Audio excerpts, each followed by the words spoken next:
Curso de primer grado de formación personal. Primera parte, la buena semilla. Curso de dogma, contenido de las lecciones 1 a la 22. Lección número 9. Dios es nuestro guía.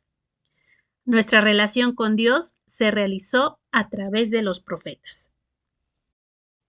En la lección anterior, tuvimos ocasión de mencionar las tres instituciones que normaron la vida moral, espiritual y civil de Israel. Ellas son el sacerdocio, la realeza y la profecía, que dieron lugar a tres funciones o ministerios. Número 1, la consagración. Número 2, el gobierno. Y número 3, el magisterio, el cual incluye la proclama, el anuncio, la enseñanza, la advertencia y la amonestación. Estas tres funciones reciben también el nombre de ministerios, porque su sentido correcto es el de prestar servicio al pueblo, de suerte que los carismas o dones, facultades y atribuciones de que queda dotado o investido el que los detenta, de ningún modo son para provecho personal, sino que por el contrario, deberán ser utilizados para bien del pueblo o comunidad a que se sirve.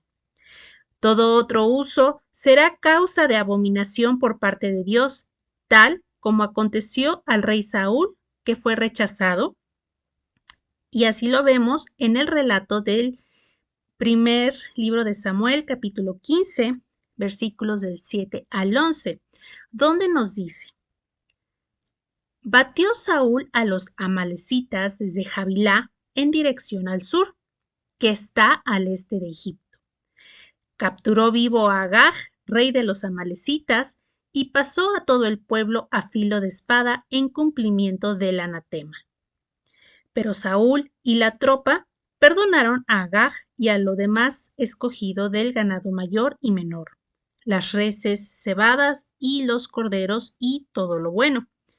No quisieron consagrarlos al anatema, pero consagraron al anatema toda la hacienda vil y sin valor. Le fue dirigida la palabra de Dios a Samuel diciendo: Me arrepiento de haber dado la realeza a Saúl, porque se ha apartado de mí y no ha ejecutado mis órdenes. Palabra de Dios. Te alabamos, Señor. De estas tres instituciones, las dos primeras, el sacerdocio y la realeza, fueron establecidas por Dios mediante la elección de la persona en cuya estirpe o descendencia habría de prolongarse la función por derecho hereditario. Ya lo hemos visto. El sacerdocio de la antigua alianza quedó constituido sobre la persona de Aarón, el hermano de Moisés, sus hijos y los descendientes de estos, a punto tal que los judíos de hoy carecen de sacerdocio por haberse extinguido la descendencia de Aarón. El gobierno, ya lo vimos, también fue ejercido primero por Moisés, luego por Josué y los jueces. Enseguida Dios señala al primer rey, Saúl, el rechazado. David inaugura la primera estirpe real de la que procedieron 19 reyes. Más tarde surgió de la familia de Matatías el linaje de los asmoneos, hasta la imposición de Herodes el Grande, que siendo extranjero idumeo, se valió de su matrimonio con Mariamne, princesa asmonea, para apoderarse del trono. Este hecho de que un extranjero usurpe el trono de Israel señala el momento del advenimiento del Mesías, conforme a la predicción de Jacob.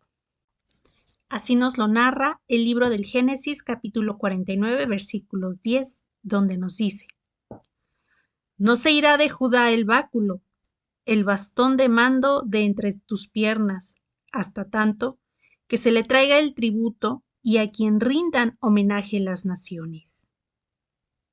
Palabra de Dios. Te alabamos, Señor. La forma de llevar Dios a cabo la institución profética es diferente. Hace recaer el don de la profecía una y otra vez sobre personas designadas por Él mismo, individualmente, en cada momento oportuno. Lo mismo sean nobles y ricos, ilustres que plebeyos, pobres e ignorantes. Si bien es marcada la preferencia por estos últimos y aún llega a valerse también de extranjeros. El profeta es el hombre del momento. Su función obedece a una situación determinada, a una razón precisa y a una tarea concreta. Puede durar esta función todo el resto de la vida del elegido, o puede terminar en cuanto es cumplida la misión. También puede ser intermitente, esto es, que solo en forma ocasional y de tiempo en tiempo Dios llame al servicio profético a la misma persona. Al que tenía revelaciones de Yahvé se le llamaba originalmente vidente. Así lo vemos en la primera de Samuel, capítulo 9, versículo 9, donde nos dice: Antes, en Israel, cuando alguien iba a consultar a Dios, decía: vayamos con el vidente, porque en vez de profeta como hoy, antes se decía vidente. Palabra de Dios. Te alabamos, Señor. El profeta es esencialmente el mensajero de Dios. Ya le venga este mensaje por visión o por sueño. Hubo diversas formas de ser profeta. Los de vocación son los llamados por Dios en forma precisa al ministerio profético. El ministerio profético reporta una acción directa de Dios en tres fases. Número 1, la elección. Número 2, vocación o llamado. Y número 3, misión o envío. Así lo podemos ver en el libro de Jeremías, capítulo 1, versículos del 4 a 8, donde nos dice: Entonces me fue dirigida la palabra de Yahvé en estos términos: Antes de haberte formado yo en el seno materno, te conocía, y antes de que nacieses te tenía consagrado. Yo, profeta de las naciones, te constituí. Yo dije: Ah, Señor Yahvé, mira que no sé expresarme, que soy un muchacho. Y me dijo Yahvé: No digas soy un muchacho, pues a donde quiera que yo te envíe irás, y todo lo que te mande dirás. No les tengas miedo, que contigo estoy yo para salvarte. Oráculo de Yahvé. Palabra de Dios. Te alabamos, Señor. El profeta, invadido por el Espíritu de Dios, entra en comunicación íntima con Dios mismo y viene a ser responsable de las almas cuyo cuidado se le confía. Así lo vemos en el libro del profeta Ezequiel, capítulo 33, versículo del 7 al 9, donde nos dice: A ti, también, hijo de hombre, te he hecho yo centinela de la casa de Israel. Cuando oigas una palabra de mi boca, les advertirás de mi parte. Si yo digo al malvado, malvado, vas a morir sin remedio, y tú no le hablas para advertir al malvado que deje su conducta, él, el malvado, morirá por su culpa. Pero de su sangre yo te pediré cuentas a ti. Si por el contrario adviertes al malvado que se convierta de su conducta, y él no se convierte, morirá él debido a su culpa, mientras que tú habrás salvado la vida. Palabra de Dios. Te alabamos, Señor. Ordinariamente, la profecía se expresa por medio de la palabra, pero puede ocurrir que sea por medio de signos, objetos y hasta detalles circunstanciales de la vida. Así lo vemos en el libro del profeta Amós, capítulo 5, versículos del 18 al 20, donde nos narra: Ay de los que ansían el día de Yahvé. ¿Qué creéis que ese es el día de Yahvé? Es tinieblas, que no luz, como cuando uno huye del león y se topa con un oso, o al entrar en casa, apoya una mano en la pared y le muerde una culebra. No es tinieblas el día de Yahvé, y no luz, lobrego y sin claridad. Palabra de Dios. Te alabamos, Señor. No todos los profetas lo fueron por aceptación y respuesta afirmativa al llamado. Los hubo obligados a hacer proclamación de algo contrario a lo que querían.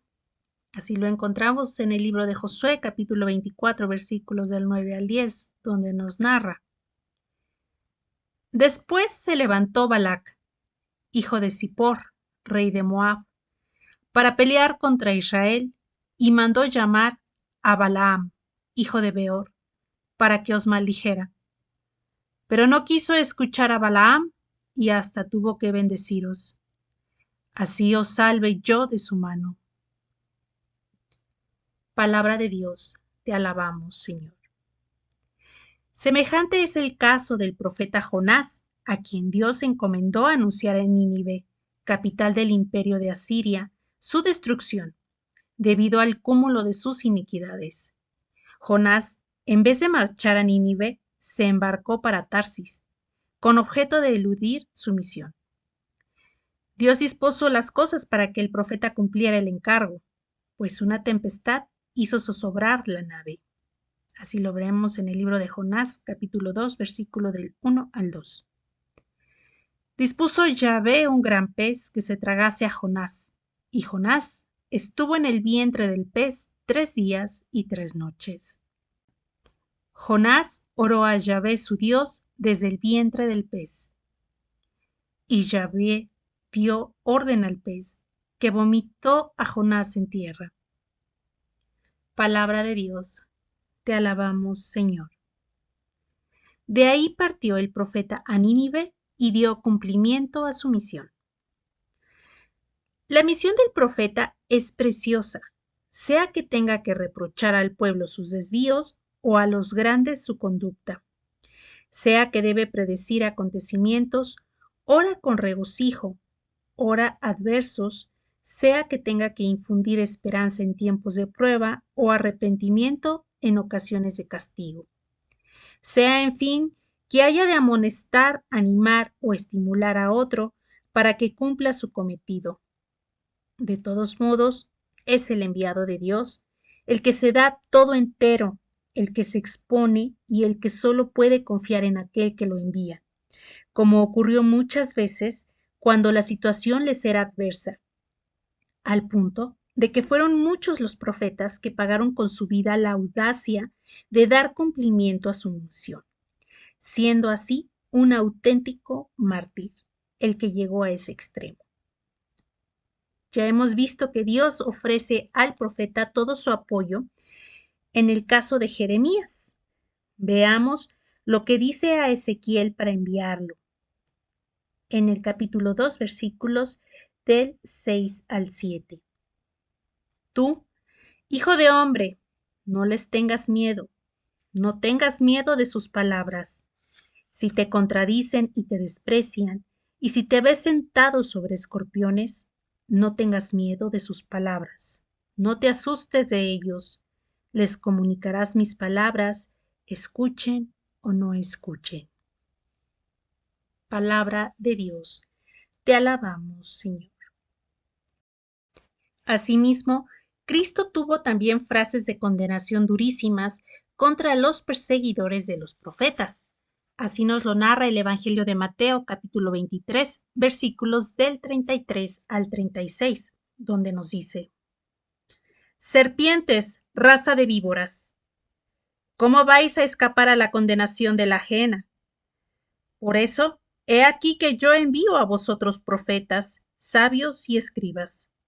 A unos los mataréis y los crucificaréis, a otros los azotaréis en vuestras sinagogas y los perseguiréis de ciudad en ciudad, para que caiga sobre vosotros toda la sangre inocente derramada sobre la tierra, desde la sangre del inocente Abel hasta la sangre de Zacarías, hijo de Baraquías, a quien matasteis entre el santuario y el altar. Yo os aseguro, todo recaerá sobre esta generación. Palabra de Dios. Te alabamos, Señor. Si Cristo es el sumo y eterno sacerdote y el Rey inmortal de los siglos, es también el profeta por excelencia, pues ejerció la profecía en grado eximio. Él es la palabra misma del Padre, el Verbo eterno de Dios, de modo que en él ya no habla Yahvé por intermediario de hombres, sino que emplea a su mismo Hijo divino para darnos a saber su voluntad. Más aún, además de hacernos llegar la profecía, Jesucristo cumple en sí mismo todas las profecías. Él es la profecía viva del Padre. Esto es lo que él quiso expresar en el Evangelio de Juan capítulo 19, versículos del 28 al 30, donde instantes antes de morir en la cruz, tras de revisar todas las profecías, dice: Sabiendo Jesús que ya todo estaba cumplido, para que se cumpliera la escritura, dice: Tengo sed. Había allí una vasija llena de vinagre y se la acercaron a la boca. Cuando tomó Jesús el vinagre, dijo: Todo está cumplido.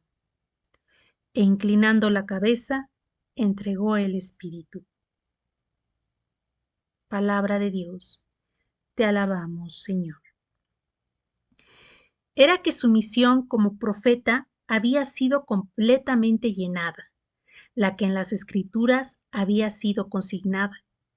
Por eso reprochó a sus enemigos en el Evangelio de Juan capítulo 5 versículos del 39 al 40, donde nos dice: Vosotros investigáis las Escrituras, ya que creéis tener en ellas vida eterna.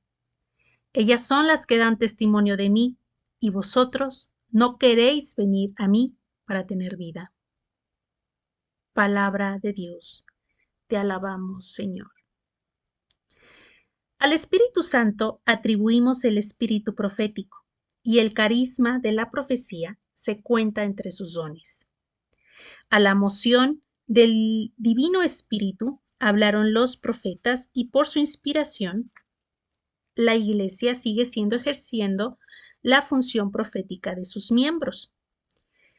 El magisterio de la Iglesia Universal que ejerce el Papa, el magisterio de las iglesias particulares a cargo de los obispos, la inspiración que guía a los padres conciliares durante los concilios, las enseñanzas de los apóstoles, de los padres apostólicos, de los padres de la Iglesia, los doctores, todos ellos participan del don de profecía. Pero este don se extiende al pueblo santo de Dios, pues de continuo inspira a sus miembros para que contribuyan a dar testimonio de su fe ante el mundo, y no solo por su vida, sino también por medio de la palabra, dando razón de lo que creen. Dentro de la asistencia que el Espíritu Santo dispensa de continuo a la Iglesia, se comprende la interpretación que el Magisterio Supremo de ella hace de la Sagrada Escritura, de manera que compete a la autoridad eclesiástica marcar la pauta de dicha interpretación. Asimismo, cae dentro de las atribuciones de la autoridad suprema de la Iglesia enseñar y sancionar la riqueza inconmensurable que nos legó la tradición y que no quedó consignada en la Sagrada Biblia.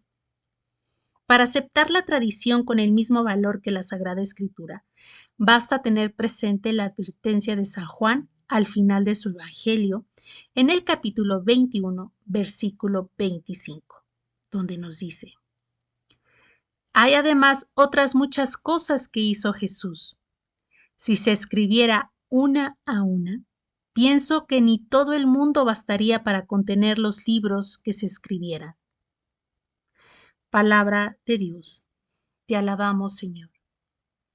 Y por otra parte, conviene tener en cuenta que los evangelios y demás libros del Nuevo Testamento fueron escritos varios años después de la expansión de la Iglesia, de donde resulta que no toda la doctrina de los apóstoles quedó consignada por escrito. Por medio de la tradición, pasó esa doctrina verbalmente a los discípulos de los mismos apóstoles, de generación en generación. El magisterio de la Iglesia ha concedido a la tradición aceptada por ella el mismo valor que reconoce a los libros canónicamente aceptados de la Sagrada Escritura, cuando dicha tradición ha sido y permanecido inalterable y constante a través del tiempo. La razón de esto se plasma claramente en este párrafo de San Irineo, quien nació hacia el año 150 y fue instruido en el cristianismo por San Policarpo. En el libro Eusebio, Historia Eclesiástica, describe esto a Florino. De los sucesos de aquellos días me acuerdo con mayor claridad que de los recientes, porque lo que aprendemos de pequeños crece con el alma y se hace una misma cosa con ella. De manera que hasta puedo decir el lugar donde el bienaventurado Policarpo solía estar sentado y disputaba, cómo entraba y salía, el carácter de su vida, el aspecto de su cuerpo, los discursos que hacía al pueblo, cómo contaba sus relaciones con Juan y los otros que habían visto al Señor, cómo recordaba sus palabras y cuáles eran las cosas relativas al Señor que había oído de ellos y sobre sus milagros, y sobre sus enseñanzas, y cómo Policarpo relataba todas las cosas de acuerdo a las Escrituras, como que las había aprendido de testigos oculares del Verbo de la vida. Yo escuchaba ávidamente, ya entonces todas estas cosas por la misericordia del Señor sobre mí, y tomaba notas de ellas, no en papel, sino en mi corazón.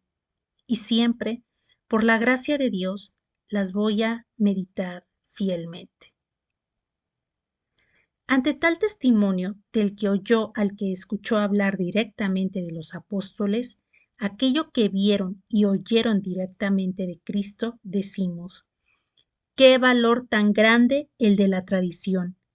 Testimonio no escrito, sino transmitido de boca en boca hasta llegar a nosotros, cristianos de 2000 años después. Dentro del carisma y la actividad profética de hoy en la Iglesia se hallan la catequesis y la evangelización, aun las que realizan los laicos, de las que el Concilio Vaticano II recomienda a los obispos y en la cual nos es relatada en el decreto Christus Dominus, donde nos relata: vigilen para que se dé con diligente cuidado la instrucción catequética, cuyo fin es que la fe, ilustrada por la doctrina, se torne viva, explícita y activa tanto a los niños y a los adolescentes, como a los jóvenes y a los adultos, que al darla se observen el orden debido y el método acomodado, no solo a la materia de que se trate, sino también al carácter, aptitudes, edad y condiciones de vida de los oyentes, y que dicha instrucción se funde en la Sagrada Escritura, en la tradición, en la liturgia, el magisterio y la vida de la Iglesia. Cuiden también de los catequistas, se preparen de la debida forma para su función, de suerte que conozcan con claridad la doctrina de la Iglesia y aprendan teórica y prácticamente las leyes psicológicas y las disciplinas pedagógicas. Resumiendo, el sacerdocio, la realeza y la profecía son los tres ministerios o funciones que dieron origen a las tres instituciones básicas en Israel. Primero, la consagración. Segundo, el gobierno. Y tercero, la instrucción. Dichas instituciones quedan personificadas en el sacerdote, en el rey y en el profeta. El sacerdocio y la realeza fueron establecidos por medio de la elección que Dios mismo hace sobre las personas determinadas y sus descendientes. En la profecía, Dios designa para cada caso a aquel a quien decide enviar a realizar una misión determinada.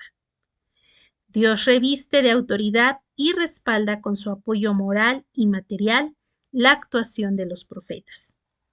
Cristo es el profeta por excelencia, porque en él se cumplieron las profecías y porque realizó la misión profética más completa. El profetismo se extiende a la Iglesia, quien lo ha de realizar por medio de sus miembros y de su magisterio hasta que Cristo vuelva. El Nuevo Testamento y la tradición son el profetismo de la Iglesia, transmitido de generación en forma escrita y verbal. Reflexiones personales.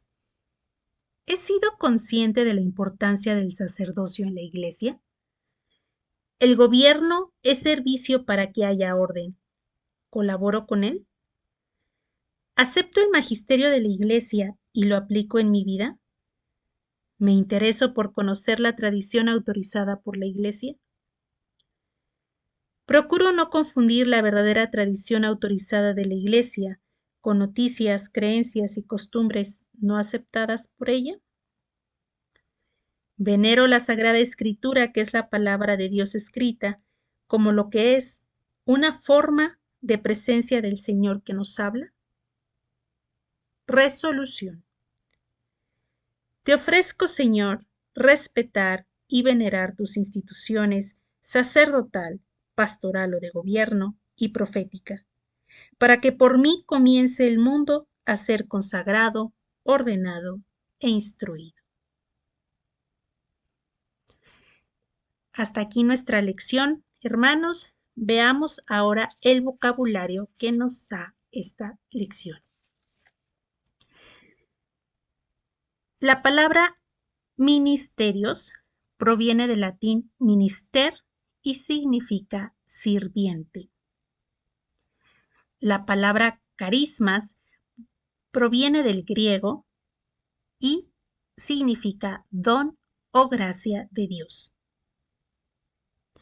Anatema proviene del griego y significa maldito o separado. Esta era una ofrenda que se ofrecía a Dios para entregarle tales dones, además de destruir lo que podría contaminarlos como pueblo elegido. Palabra asmoneos. Descendientes de Asmón, antepasados de los macabeos. Palabra vidente. Proviene del griego y significa el que habla en lugar de Dios. Palabra oráculo, que significa respuesta de Dios. Palabra Tarsis. Era el poblado que actualmente se conoce como España. Palabra mártir. Proviene del griego y significa testigo. Palabra eximio. Proviene del latín eximius y significa que sobresale sobre todos. Palabra moción. Significa impulso que produce el movimiento. Iglesias particulares. Son las diócesis locales de cada localidad. Padres apostólicos. Son aquellos que recibieron la doctrina directamente de los apóstoles. Como ejemplo tenemos a San Ignacio de Antioquía, San Policarpo de Esmirna, San Clemente de Roma. También tenemos algunos textos de autoría anónima que son muy importantes dentro de esta contribución, como son la carta a Diogneto y la de Irache. Padres de la Iglesia. Son aquellos que ya no conocieron a los apóstoles directamente, pero que vivieron hasta el siglo VIII. Como ejemplos de ellos tenemos a San Agustín de Hipona, San Ambrosio de Milán, San Jerónimo de Estridón, San Juan Damasceno, San Gregorio Magno, entre otros. Doctores de la Iglesia. Son inminentes teólogos a los que la Iglesia reconoce este grado en el magisterio, Actualmente tenemos 37 y son designados por el Papa. Teólogo proviene del griego theos, que significa Dios, y logos, que significa estudio. Razón de esto son aquellas personas que se ocupan del estudio de las ciencias que miran a Dios. Ejemplo de ellos tenemos a San Agustín, San Jerónimo, Santa Teresa de Ávila, Santa Catalina de Siena, Santo Tomás de Aquino, San Juan Pablo II y nuestro nuevo doctor, San John Henry Newman. Palabra tradición. Proviene del latín traditio, que significa entrega o transmisión. Palabra psicología. Proviene del griego y significa alma. Y la palabra logos, que significa estudio o razón. Sí, por lo tanto, es el tratado o el estudio del carácter y en general de las potencias del alma. Palabra pedagogía. Proviene del griego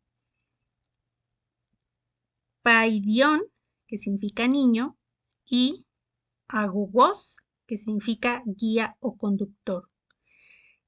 Paideia, que significa educación. Por lo tanto, pues es la forma en que se educa o se va guiando o enseñando a una persona. Hasta aquí nuestro vocabulario, hermanos. Si ustedes gustan profundizar en este tema, tenemos los numerales del Catecismo de la Iglesia Católica, donde nos habla de la tradición de la Iglesia en el numeral 74 al 83, del 84 al 87 y el 97. Aquel que nos habla del don de la profecía, tenemos los numerales del 687, 688, del 799 al 801, del numeral 91 al 94, el numeral 2035 y el numeral 2652. Bueno, pues hasta aquí nuestra lección número 9. Muchas gracias. Luz y sal, reunir y servir. Dios les bendiga. Nos vemos en la siguiente lección. Hasta pronto.